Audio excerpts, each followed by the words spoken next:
Jack. Hi, Ross. How are you? Aside from sports-related stuff, I'm all right. But when it comes to sport, I've not been a happy bunny, as the kids say.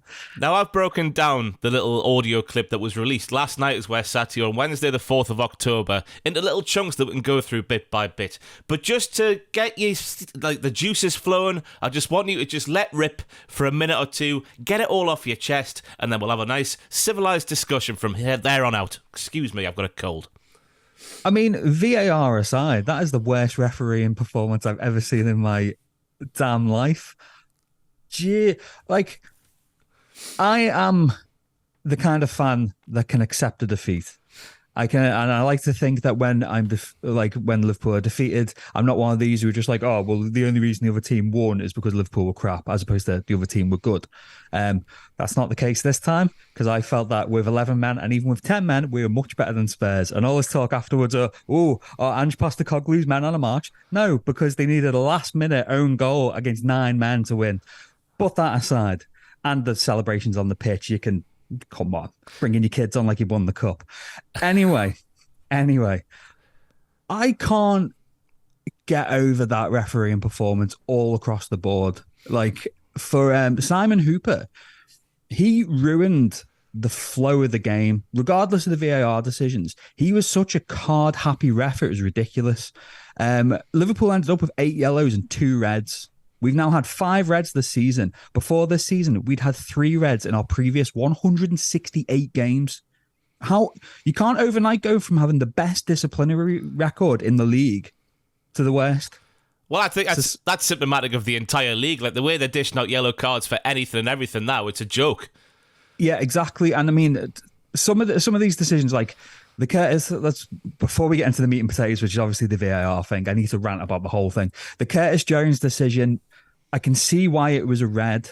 I felt it was a bit harsh. Liverpool appealed it. The appeal got turned down. He's banned for 3 games, which still seems a bit harsh. What I don't like, though, is the fact that when it came to the VAR, because obviously Simon Hooper gave it a yellow, and even Curtis Jones then was like, oh, that doesn't feel like a yellow. When he went to the screen for the VAR, they didn't just show the incident again full speed at various angles and then slow motion. They had it paused on when his studs were in Basuma's leg. Yeah, but they had it when his studs were in Basuma's leg. That's influencing the referee's decision. I really didn't like that. I was in a pub in the middle of Liverpool. Everyone just went, oh, that's not on that. Do you know what I learned this week about VAR when they do go at the screen? It's not the referee on the field making a call. Jamie Carragher revealed this, because obviously when they're doing the commentary on TV, they get the VAR feed in their head. When they go at that screen on pitch side, they're not making their own mind up by watching the incident again and again and again from different angles, full speed, half speed, all that sort of stuff. They are being told why it's a red card, and that's it. Or why it's not a red card if they have given a red card on the field. They're being told this is why you've got to give it the way we're saying it, like from the VAR in Stockley Park. It's an absolute nonsense. You've just got to show the replay, full speed a couple of times, a few different angles, half speed a couple of times, a few different angles, but it's got to be the full thing from start to finish, because I agree, I don't think it was a red card at all, and I bloody hate Liverpool Football Club Jack Atkins. I think the way, if you look at the point of contact when he's making it initially on the football, and Basuma's foot is basically at the same level as well on the ball, it's the way his foot ricochets off the top of the ball and then it goes onto his shin. When you just pause it on the shin, it obviously looks like one of the worst tackles that's ever been seen in the history of the Barclays Premier League. Classic Barclays. But full context, I think it needs to be put in there and showed to everybody over and over again. It riled me up as well, Jack, because I can't lie to you, that red card. So that one riled us up, and then it was the Jota one, because obviously the second yellow, he was a silly bastard for going in that reckless. But then when the replay of the first one was that Udogie tripped himself up and he got a yellow for it. Well, What's going on there? Jota's like mid-stride, isn't he? But he's not making any attempt to make any sort of tackle, any sort of cynical yellow card, stopping Udogie going on the attack. It's just the fact that when he's striding, his knee clips Udogie's back leg, which clips his front leg, and that sends him going down. If they looked at that again, which I guess they can't do because it's a yellow card, they would have not given anything for that. I doubt they might have given a free kick, because we've seen that sort of stuff given at that sort of area of the pitch, but it's not a yellow card. But again, Jota was a silly bastard for doing that tackle when he's on the yellow card. He was, but then Udogie on the floor gesturing for a card when he himself was on a yellow. So where was his red card? Yeah, Bruno Guimaraes got a yellow card for doing that earlier this season, I seem to recall. It's the inconsistency as well that really pisses you off, because it's not just handballs in the box with Manchester United incidents involved. This was discussed last week on the podcast. It's everything. Yeah. It even comes down to the two like a manager and assistant manager on the touchline. Some teams are allowed it, some teams aren't allowed it. There's no consistency at all. But anything else to cover before we get on to the meat and potatoes of this video? It's just, well, it was a shame because it was a great end-to-end football game. Obviously, an incredible defensive display from Liverpool. First half, I thought we were the better team, even though Spurs were having a lot of fun down their left, our right. But it was just, like, as a result, I said before, 8 yellows and 2 reds. Because of that, even though the referee was can't happy, we could get a 25 grand fine for disciplinary reasons, which is a joke. The only thing that's like, where does this money go? Does this go to the PGMOL? Does this go to the FA? No one knows. Why is it just, you've done this, here's a fine. You've done this, here's a fine. Jurgen Klopp, they asked him afterwards, they were like, do you want to say anything? He was like, well, it's funny for you, but it's expensive to me. Alexis McAllister put something on Twitter saying, oh, we played against 12 men. He's been fined. So then some of the players were circumventing it and going basically via their wives and girlfriends' Twitter and Instagram accounts and getting them to post stuff.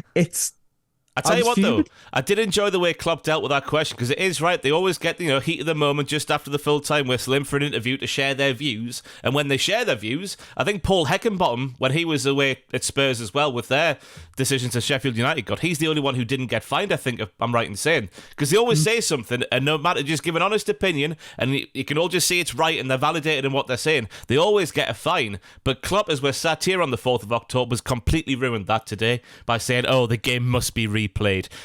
Yeah. Stick that up your arse, Jurgen Klopp, you arrogant, silly old man.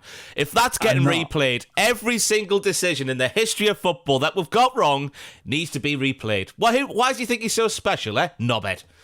Yeah, I'm not happy that you said that, because after Liverpool put out the statement, it just turned into this weird online, like half the journalists went, it's good they put out this statement. And like Jonathan Liu in the Guardian's especially bad, because he's a Tottenham fan, but he was just like, oh, why don't we replay every match? No one said anything about a replay apart from a handful of fans. No one said anything about points. It's not about that. It's making sure that the refs don't ruin the sport. Like after Saturday. Oh, guys, sorry. Sorry, a little bit of a glitch there. I thought I had a time to jump in there, but I'm happy with the statement they put out, because it's something the teams, because a lot of people have obviously brought up Sheffield United during that lockdown season and that decision at Villa Park that ultimately cost them come the end of the season. If Sheffield United put out a statement then, I'm glad that Liverpool did it now, because now it'll give teams like Sheffield United in that sort of similar situation the feeling like, oh, Liverpool did it, surely we can do the same thing now. I'm actually quite happy that Liverpool, it's just a shame it's the arrogance that goes hand in hand with Liverpool Football Club that sort of ruined people's perspective on that statement, because it was them being the first ones that riled people up, I think. But I think it was the right call for them to do it, because now other teams can go, yes, we'll do the same.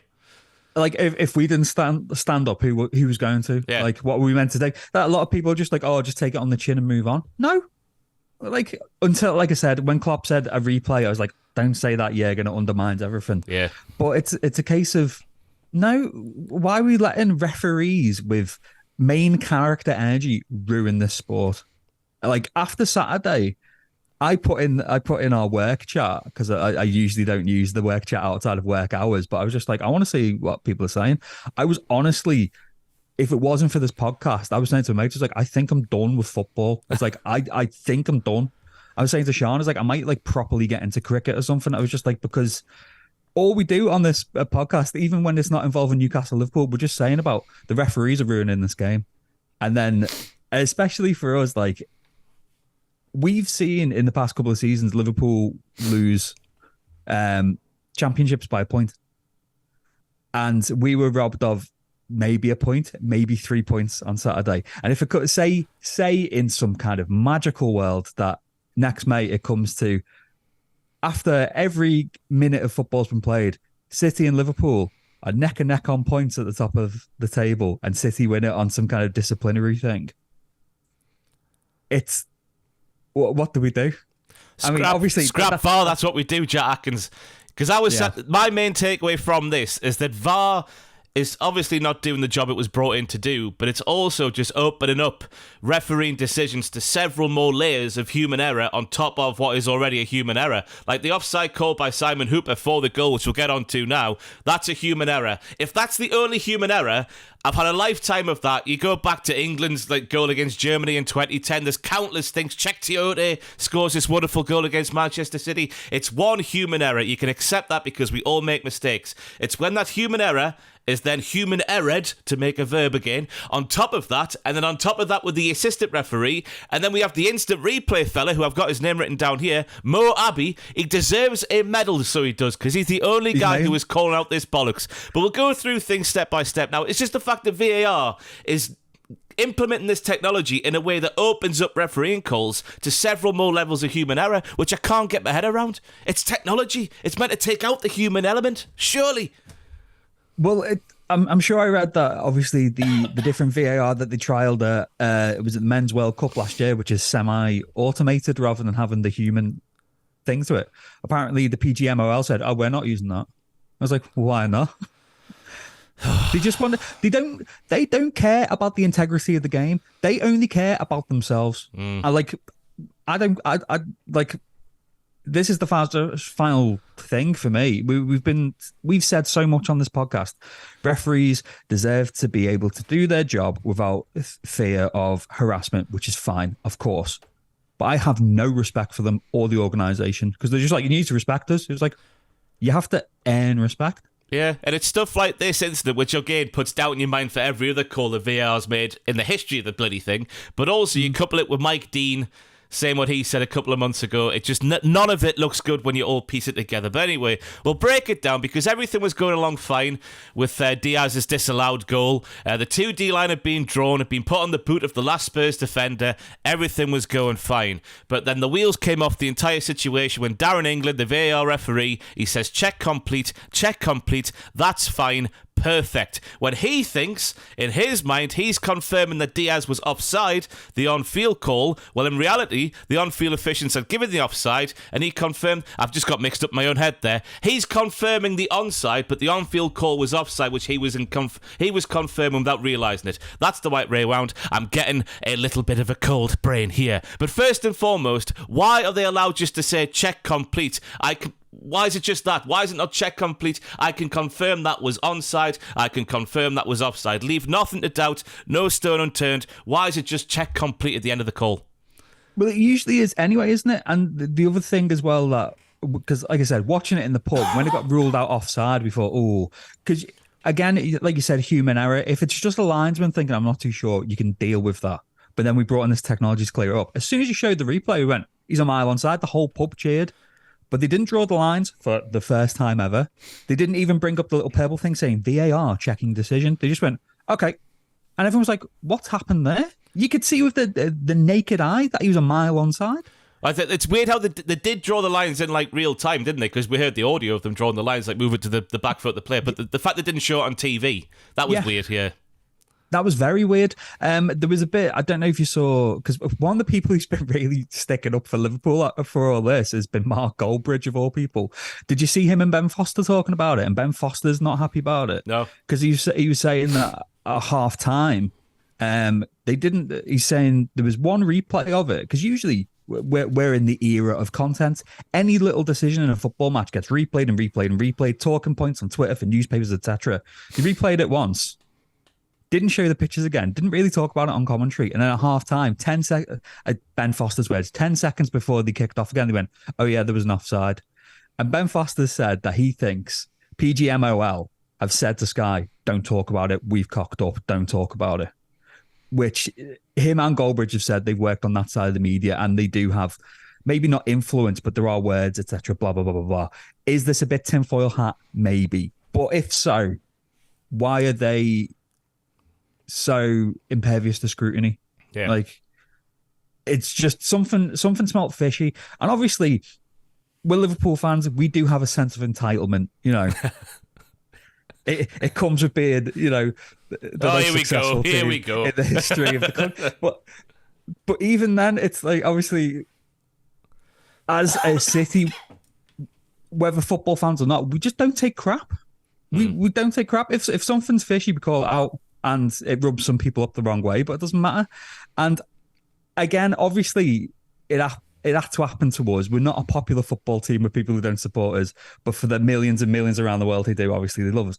But it's why did this not even why did this have to happen to us in a chant in the sense of, oh God, poor little Liverpool. No, why did it have to happen to us? Because this is going to get spun into a pylon of people saying Liverpool wanting special treatment again, and that's what's annoyed me.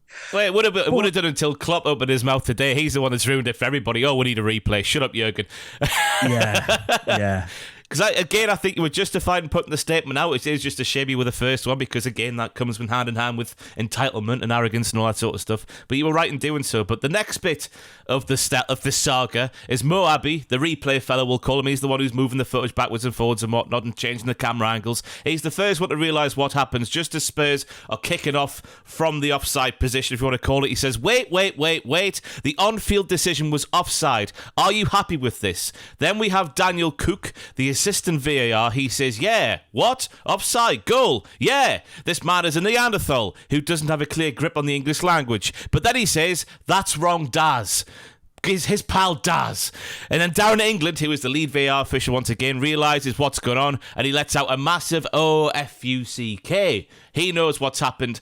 Merely a couple of seconds after, I think it's 7 seconds after Spurs have kicked off from from the offside position, we'll call it. He realises he's made a massive bollock. And that's when Mo Abbey, who again deserves a medal, he says, delay. By this point, the ball has been booted out by Spurs and nothing's changed about the game. We've had no shots on target. We've had no decisions go either way. The ball's basically got to Liverpool's end. It's been worked back up to Spurs' end and it's been booted out of play. This is when Darren England, who I thought in this instance, I know it's the rules, but I'm thinking you're sounding really flippant when he's just like, I can't do anything. I can't do it. I can't change it. I know it's the rules, but surely could they not have scrapped protocol when they've seen how clearly wrong it is? And they're not going to get sacked, surely, if they scrap protocol when the right outcome is got to. Surely they could just go, right, the ball's got out of play, nothing's changed since the offside call was made, let's just say what happened, we'll hold our hands up. Surely everyone would have been happy if they did that and just gone against the protocol. It's that stupid rule of how they can't restart the game after the game is restarted, or can't stop the game after the game is restarted. Needs scrapped immediately. Yeah. There should be, I don't know, like you said, because no incident had happened after the kickoff, there should be some, like a grace period or something, if you know what I mean. Because one of the things that I think the reason this has happened is because the FA and the PGMOL are obsessed with time, especially this season. Everyone has to keep going. If you are time wasting for 20 seconds, you get a yellow card.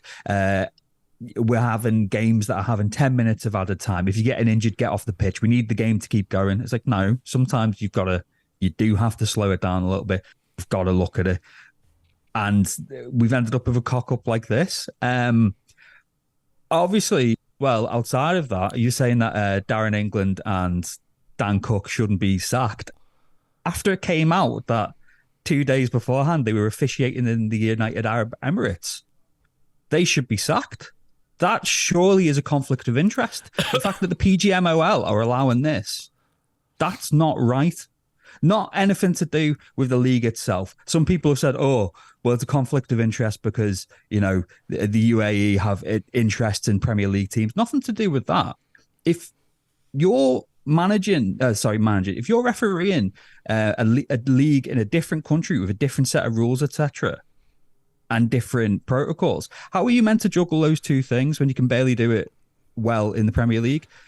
I know the PGMOL have said that they're going to look into this and change it, but that is a clear conflict of interest. And I'm really not happy with that either.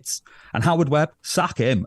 I don't want him anything to do with football ever again. I didn't like him as a referee because I was a paranoid Liverpool fan and everyone thought he was a Man United fan, but he was bad at his job as a ref and he's bad at his job as the head of the PGMOL. Yeah, and it just shows how far up his own arse he is as well, because apparently this audio is going to get held back for his monthly show where he goes through the calls and the decisions that have been made and whatnot, and it had been sort of grasped away from him to be released to the public now, just because the longer they didn't release that audio, the more and more people are going to say, well, they're tampering with it. They're going to create a narrative off the back of the editing and whatnot, make it look like they're in the clear.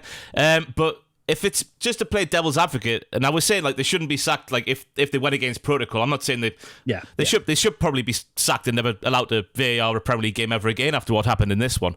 That's just my opinion. But if they're allowed to go and officiate UAE and get some more money, and it states in contracts they're allowed to do that, I think we'd all do the same, would we not? Just to play devil's advocate. We would, of course, but this brings into a wider question about more scrutiny on the PGMOL. Like, because like you said there with Howard Webb, he's just like, oh, we won't, like, as soon as he said, oh, we're going to wait on the audio, everyone, Liverpool fans and otherwise, were just like, they're going to re-record the audio. No one trusts them at all. We need an independent regulatory body to watch over them, because as soon as this happened, obviously, England and Cook have been dropped for next weekend's fixtures. Yeah. Like, money's the only thing that matters to the PGMOL. So fine them if you're not going to sack them. Simon Hooper, regardless of the VAR stuff, that was one of the worst referee displays I've ever seen. He wasn't even stood down, was the fourth official for Chelsea on Monday. Yeah. And what do you want to know the sickner? Simon Hooper, this weekend, is the lead VAR official for Everton's match against Bournemouth. So he's been involved. I know, not really at the centre of it, but just on the outer centre of the entire thing. He's been. Why is he involved at all this weekend? Take him out the firing line, slap him on the arse, show him how things should be done, change the rules. I think VAR needs to go now, because it's every single week on this podcast.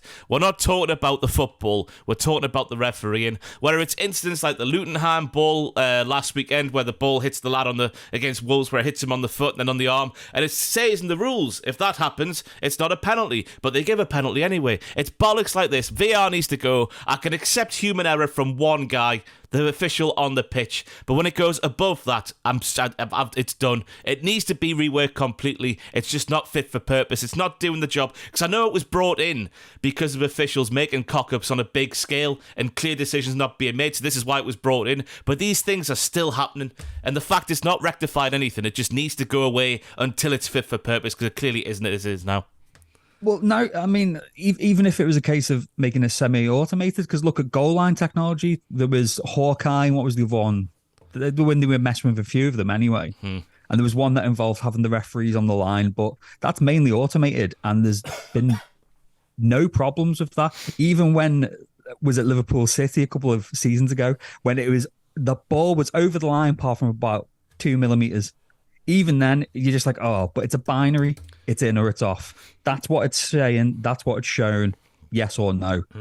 Like you said, if you're adding more cooks to it, it's the fact that the only 3 people who couldn't see that was offside were the only 3 people who mattered in that moment is ridiculous. Yeah. It's outrageous. It needs to go. It would need to strip it all back. All these new rules they brought in this season, strip it all back. The time wasting, like, we don't need 15 minutes of stoppage time at the end of every game. Nobody felt shortchanged before that was brought in. This insistence on giving yellow cards for people like motioning for a yellow card, that's a slap on the wrist offence. That surely you can't be accumulating yellow cards across the season for going, oh, he deserves a yellow card. Him. Who's really getting offended by that? I know it's not sportsmanship, but who really cares at the end of the day about stuff like that? Mo Salah, lovely Mo Salah, the person who even people who hate Liverpool got a yellow card the other day for having a go at the linesman for doing a poor job, instant yellow. And it's like, is there not a conversation to be had? We need, if they're not going to scrap VAR, if they're not going to change PGMOL, they just need more clarity. I was watching a video by the Redmen saying that you can accept human error if the referees are presented like people. Yeah. But they're not. They're just like, this is what the rule says. They're not going to say a statement. They're going to put out a blanket one from the PGMOL. Humanize these people. We've long said about having the fourth official or someone at the end of a match when they're interviewing the player of the match, when they're interviewing the goal scorer and the managers, interview the fourth official and say this, and this. Because then even if they hold their hands up and say, we've really messed up, you can at least accept that a bit more. The thing that's annoyed me about this is I was talking about it in the pub because it unfortunately ruined our evening, but I would rather that the referees were corrupt than crap. Because if they're corrupt, you can kind of feel like, okay, well, it's, you hope that once corruption gets spotted, it gets cut out the game and then everything will be better. But if you're just crap, you're buggered. It's the thing. I know, like, I'm going all over the place here, but after obviously the Liverpool statement came up, and we were like saying before, it divided fan opinion outside of Liverpool. It divided journalistic opinion as well. I've seen half journalists saying we've been saying for ages that the referees need more scrutiny, and it just took one of the top teams to say it as well. And then others, like I said, people in the Guardian and Jackie Oatley saying, "Oh well, you should take the refs out the firing line. They're just going to get a pile on." It's just like, well, what's the alternative to that then? Exactly, Gary Neville, who is a coward of a man. Did you see his tweet? Because obviously at first it was quite funny. Him just going, oh no, in the studio. He tweeted after the statement came out saying, Jurgen Klopp handled the situation well last night after the game. Most football fans will have had empathy with what happened and recognised it was wrong. However, Liverpool's statement tonight is a mistake. Talk of exploring all options. What does that mean? And sporting integrity are dangerous phrases along with being vague and aggressive. Sorry we effed up was enough. I said this last night. Sorry should be respected, not undervalued. This is a snap reaction that can always be wrong, but I feel strongly about it. PGMOL didn't say sorry. No one did. No, apparently Howard Webb said it in private, allegedly, but they didn't say sorry. They said, yeah, we messed up. It means now anyway when they say sorry. Yeah. They need action where Hooper and the other two clowns are taken out for a month or so, and then it's shown. They're sent to that SAS program on Channel 4, showing when Matt Hancock was on getting like abused and whatnot. Give them that for a month straight, no sleep, something like that. Make them pay for their actions. Make sure they'll never do it again.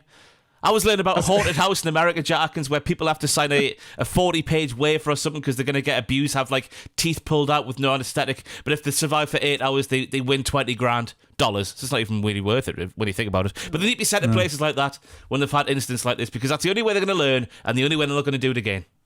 I was going to say put them on the streets of Norris Green or Croxteth in Liverpool, but they would get killed, so maybe not. We should say we're joking, by the way. We're joking, because you can't joke these days, can you, about stuff like that without someone going, you can't say that. We're just joking. We'll get fined $25,000 by the PGMOL. I don't even have $25,000. Oh, God, I don't even have 25 quid. But it's, like we said before, Klopp's put his foot on it, because outside the usual Twitter fans, because Twitter's not really a representation of any football and fandom.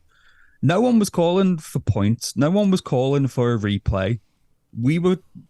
Most of the people I see and most of the people I know were calling for refereeing reform, because 7 games deep into the season and pretty much every single game has had a massive incident.